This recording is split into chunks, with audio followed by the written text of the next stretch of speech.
जय महाकाल मित्रों, आज मैं आपका स्वागत करता हूँ शिव की भक्ति यूट्यूब चैनल में। तो आज अब जानते होंगे सीरीज चल रही है, तो आज तीसरी महाविद्या माता त्रिपुर सुंदरी जिनकी मैं साधना देने जा रहा हूँ आपको। और बहुत लोग इनकी साधना मांग रहे थे, और इनकी साधना करने से बहुत सारे फ़ायदे होते हैं, क्योंकि त्रिपुर सुंदरी नाम से ही पता चलता है त्रिपुर सुंदरी है। और इनके शक्तिपीठ और इनकी उत्पत्ति 52 शक्तिपीठों में से एक शक्तिपीठ है जहाँ पर माता सती के वस्त्र गिरे थे। वहाँ माता त्रिपुर सुंदरी जी का शक्तिपीठ वहाँ स्थापित है। ठीक है, तो अब मैं आपको इनकी साधना बताता हूँ। देखिए, गुप्त नवरात्र बहुत पास है, तो आप इनकी साधना शाम को शुरू करें। देखिए, किसी 10 महाविद्या में से किसी की भी साधना हो, वो शाम को ही शुरू करी जाती है, जब सूरज ढलने के बाद। और देखिए, कई लोग मांगते हैं कि हमें गुप्त नवरात्रि में 10 की 10 महाविद्या सिद्ध करनी है। तो देखिए, वो अघोरी लोग करते हैं, जो उच्च कोटि के होते हैं। ठीक है, जो नाथपंथी होते हैं, साधु संत होते हैं, घर से बाहर होते हैं, उनके पास इतना समय होता है जो पूरी रात बैठ के वो जप कर सकते हैं।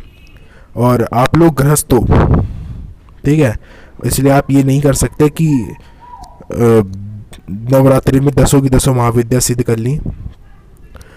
हाँ, एक तरीका है, अगर आप एक रात में एक महाविद्या की 1.25 लाख जप कर लेते हो, वो भी शाबर करो या वैदिक करो। वैदिक में उनका सबसे श्रेष्ठ मंत्र उठाना, ठीक है, तो आपको एक एक दिन करके सिद्ध होती चली जाएंगी। ठीक है, और ऐसा भी नहीं कि वो प्रत्यक्ष दर्शन देंगी, नहीं, प्रत्यक्ष नहीं देंगी। वो तो बहुत गुप्त मंत्र होते हैं जो अघोरी तांत्रिक लोग इस्तेमाल करते हैं। ठीक है, तो मैं यहाँ पर आपको माता त्रिपुर सुंदरी की देने जा रहा हूँ, जिसको जो पसंद हो वो करे। ठीक है, अब आप उनका मंत्र सुनिए। मंत्र मैं बाद में बताता हूँ, पहले साधना विधान बता दूँ। इस मंत्र की सिद्धि के लिए आपको डेली नवरात्रि में रात को, जो गुप्त नवरात्रि होती हैं, वहाँ रात को 1 माला इसका जाप करना है। और अंत में आप चाहो तो इसका हवन कर सकते हो, वरना आपकी मर्जी है, क्योंकि इस मंत्र से माता त्रिपुर भैरवी के साक्षात या फिर स्वप्न में दर्शन संभव है। दर्शन संभव है, कहीं भी दे। अकेले करते हो सकता है साक्षात हो जाए, क्योंकि बहुत मुश्किल है साक्षात होना। प्रत्यक्ष होना के लिए आपको तो इस मंत्र का डेली 11 माला जाप करना होगा। ठीक है, जो शायद किसी से हो पाए। ठीक है, और एक माला तो उनकी दर्शन प्राप्ति हो ही जाएगी आपको स्वप्न में। पर सुबह उठकर आपको, देखिए, प्लस पॉइंट ये है कि ना, अगर किसी भी देवता के आपको दर्शन होते हैं ना स्वप्न में, तो सुबह उठकर आपको उनका चेहरा याद नहीं रहेगा कैसा था। ठीक है, अब मैं आपको मंत्र बताता हूँ। मंत्र कुछ इस प्रकार है। मंत्र है, ओम निरंजन निराकार अवधू मूल द्वार में बंद लगाई, पवन पलटे गगन समाई, ज्योति मध्य ज्योत से ज्योत ले स्थिर हो भई, ओम मध्या उत्पन्न भई, उग्र त्रिपुरा सुंदरी शक्ति आवो, शिवधर बैठो, मन उनगम बुध सिद्ध चित्त में भयानाद, तीनों एक त्रिपुर सुंदरी भया प्रकाश, हाथ चाप शर धर एक हाथ, अंकुश त्रिनेत्रा अभय मुद्रा, योग भोग की मोक्षदायिनी, इडा पिंगला सुषुम्ना देवी, नागन जोगन त्रिपुर सुंदरी, उग्र बला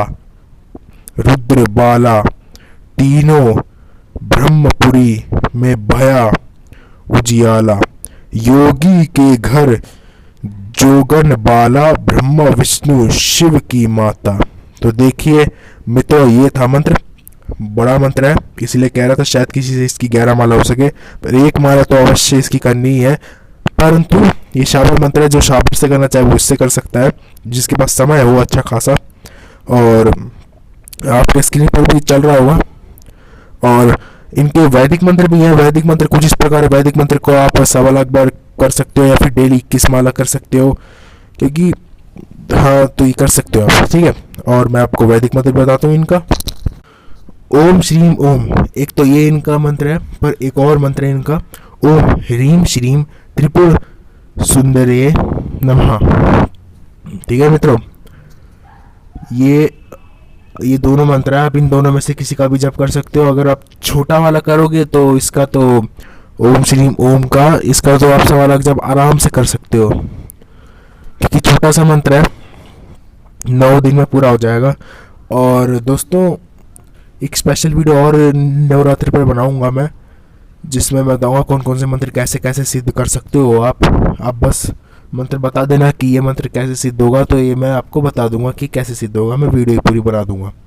ठीक है मित्रों, बाकी मित्रों आप भी जानते होंगे कि इन 9 गुप्त नवरात्र के बीच में गणेश जयंती तथा वसंत पंचमी भी आ रही है। वसंत पंचमी में एक दिन में वाक सिद्धि कैसे हो सकती है, मैं ये भी आपको बताऊंगा। और गणेश जयंती में श्री गणेश जी की पूजा साधना कर कर आप अपने मूलाधार चक्र को कैसे जागृत कर सकते हो। ठीक है, तो ये मैं बताऊंगा अभी आपको। तथा मैं अभी इसके विधि विधान बता देता हूँ। देखिए, आपको अगर विधि विधान करना चाहते हो तो करो, वरना वो तो ऐसे ही खुश हैं। देखिए, विधि विधान में ऐसा है कि अगर अखंड ज्योत स्थापित कर सको, किसी भी देवी की करो, अखंड ज्योत स्थापित कर सको तो बहुत बढ़िया है, सोने पे सुहागा। ठीक है, और अखंड ज्योत स्थापित करने में कोई ज़्यादा वो भी नहीं है। ठीक है मित्रों, और अगर देखिए, सबसे पहले त्रिपुर सुंदरी जी की अगर आपके पास कोई तस्वीर फोटो वगैरह नहीं है, तो आपके घर में एक माता की फ़ोटो तो हर घर में होती है, फ़ोटो नहीं मूर्ति ज़रूर होती है। ठीक है, कुछ भी होता है भाई, कुछ भी, तो उन्हीं को हर एक वो मानकर, मतलब अब चाहे माता काली कर रहे हो, चाहे त्रिपुर भैरवी कर रहे हो, त्रिपुर सुंदरी कर रहे हो, तारा माँ कर रहे हो, किसी भी कर रहे हो, उस फोटो को ही आपको वो माता मानकर करना है। सभी माता उन्हीं फोटो के अंदर है। ठीक है, आपको ऐसा मानकर चलना है। ठीक है मित्रों, तो और आपके जैसा होता है आप कर सकते हैं। जैसे 16 श्रृंगार चढ़ाना, 16 श्रृंगार पैकेट वाला नहीं चढ़ाना, खुला चढ़ाना है।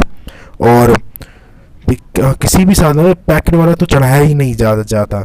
और बाकी नारियल चढ़ा सकते हो, नारियल की भेंट दे सकते हो।